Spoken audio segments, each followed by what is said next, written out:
どうも、単独歩行者です。先日上げた動画で、車の修理代が高くて金欠だと言いましたが、バイクで遠出すると何かとお金がかかりますよね。そこで、今回は都内でサクッと行けるところを探していたのですが、手軽に行ける良いところを発見しました。都内ツーリングの難しいところは、交通量が多くて渋滞気味なのと、施設に駐車場がない場合が多いため、スポット探しが難航する点で、行きたいところは多いのですが、いろいろ行けてないです。私の動画では、なるべく施設にバイク駐車場があるところ、または近隣に止めやすいバイク駐車場があるところを選んで撮影していますが、なかなか見つからないですね。しかし、今回は近場にもかかわらず、人がいないのでゆっくりできるスポットを見つけました。みんなで集まってワイワイ楽しめる場所ではないので、あらかじめご了承ください。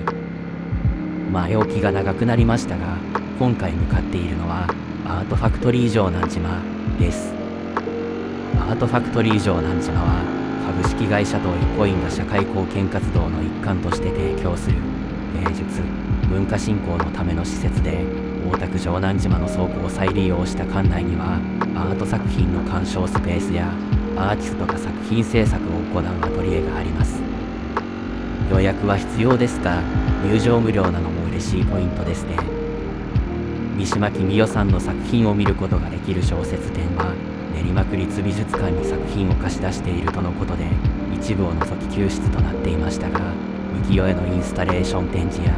企画展も開催されていました。大井ふ頭まで来ると交通量も随分と減ってくるので、お昼過ぎに移動していますが、このくらいの交通量でバイクで走ると気持ちがいいです。ここから東京ゲートブリッジ方面まで抜けることもできるので、そちらも気持ちが良いですが、今回は城南島です。城南島には他にも野鳥公園があったりキャンプ場もあります。また、スケートボードされる方には嬉しいスケボー広場もありますね。倉庫を離している間に到着です。レンガに彩られた建物が綺麗ですが、現在は外壁工事をしているので足場が立っていますね。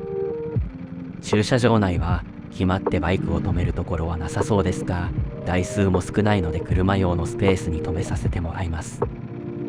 それでは早速、バイクを止めて展示を見に行きましょう。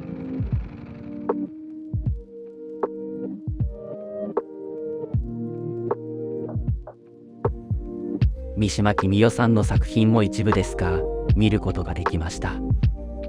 この日は本当に私一人しかおらず、異様な空間で作品と向き合うことができたのは貴重な体験でした。浮世絵のインスタレーション展示も圧巻。浮世絵の解説も聞くことができるので、当時の情景を思い浮かべながら世界観に浸ることができます。